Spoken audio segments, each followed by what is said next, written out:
തദ്ദേശ സ്ഥാപനങ്ങളുടെ ഏറ്റവും പ്രധാനപ്പെട്ട വരുമാന മാർഗങ്ങളിൽ ഒന്നാണ് അവരുടെ കെട്ടിടങ്ങൾ വാടകയ്ക്ക് നൽകുക എന്നുള്ളത്. എന്നാൽ പലയിടത്തും ഇതിൽ വ്യാപകമായ ക്രമക്കേടുകളാണ് ഉണ്ടാകുന്നത്.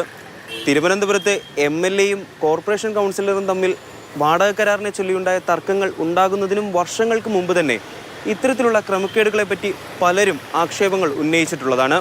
ഒരു ഉദാഹരണം പറയുകയാണ്, 580 രൂപയ്ക്ക് വാടകയ്ക്ക് എടുത്തുള്ളൊരു വാടക മുറി കൈമറിഞ്ഞ് അത് ഇപ്പോൾ നടത്തുന്ന വ്യക്തി ഏകദേശം 50,000 രൂപയോളം അയാൾ ഇത് ഏറ്റെടുത്ത വ്യക്തിക്ക് വാടക കൊടുക്കുന്നുണ്ട്. പക്ഷെ അപ്പോഴും ഈ തദ്ദേശ സ്വയംഭരണ സ്ഥാപനങ്ങൾക്ക് വരുന്നത് ഈ തുച്ഛമായ 550-600 രൂപയാണ്. തൃക്കാക്കര മുനിസിപ്പാലിറ്റിയുടെ കണ്ണായിട്ടുള്ള മാവേലിപുരം എന്ന് പറയുന്ന സ്ഥലത്താണ് അവർക്ക് ഏറ്റവും വലിയ ഷോപ്പിംഗ് കോംപ്ലക്സ് ഉള്ളത്.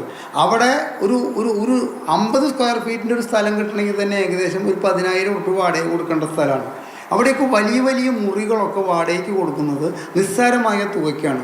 തൃക്കാക്കര നഗരസഭയുടെ കീഴിലുള്ള കെട്ടിടങ്ങളുടെ വാടക കരാറിനായി ഒരു വിവരാവകാശം സമർപ്പിക്കുന്നത് 2024-ലാണ്.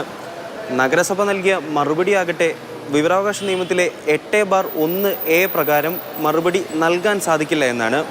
അതുപോലെ തന്നെ പഴയ പല കരാറുകളുടെയും രേഖകൾ ലഭ്യമല്ല എന്നും. അന്ന് അവരതിന് മറുപടി തന്നില്ല. അവർ പറയുന്നത് ഇതൊക്കെ പഴയ രേഖകളാണ്, ഈ കെട്ടിടങ്ങളൊക്കെ വാടകയ്ക്ക് കൊടുത്ത രേഖകളൊന്നും ഇപ്പോൾ തപ്പിപ്പിടിക്കാൻ പറ്റില്ല എന്ന് പറഞ്ഞിട്ടും അതുമാതിരി തന്നെ RTI ആക്ട് 881 പ്രകാരം നമ്മുടെ രാജ്യത്തിൻ്റെ ആഭ്യന്തര സുരക്ഷയുമായി ബാധിക്കുന്ന വിഷയങ്ങളും പോലീസ് സേനയുടേതുപോലുള്ള രഹസ്യങ്ങളുമാകുന്ന വിവരങ്ങൾ അപേക്ഷകന് കൊടുക്കേണ്ടതെന്നാണ്. ഇവർ ആ വകുപ്പ് എഴുതിയിട്ടാണ് എനിക്ക് ആ RTI അപേക്ഷ തിരിച്ചു തന്നത്. സംസ്ഥാന സർക്കാർ നിയോഗിച്ചിട്ടുള്ള ഓഡിറ്റിംഗ് ഏജൻസി കണ്ടെത്തിയിരിക്കുകയാണ് 7.25 കോടി രൂപ 7.25 കോടി രൂപ തൃക്കാക്കര മുനിസിപ്പാലിറ്റിയിൽ കാണാനില്ല. അത് കാണാനില്ലാത്തത് ഇത്തരത്തിലുള്ള വാടക കുടിശ്ശികയുമായി ബന്ധപ്പെട്ട് വന്നു ചേരേണ്ട പണത്തിൽ വന്നു ചേർന്ന പൈസയാണ് കാണാതായിരിക്കുന്നതെന്നാണ് ഓഡിറ്റ് റിപ്പോർട്ടിൽ പറയുന്നത്. ഒളിക്കാനൊന്നുമില്ലെങ്കിൽ എന്തിനാണ് നഗരസഭയുടെ ഭാഗത്തു നിന്നും ഇങ്ങനെയൊരു ഒളിച്ചുകളി? രേഖകൾ പലതും ലഭ്യമല്ല എന്ന മറുപടി എന്തിനാണ്? മനോജ് മാടശ്ശേരിക്കൊപ്പം നിതിൻ തോമസ്, മാതൃഭൂമി ന്യൂസ്, കൊച്ചി.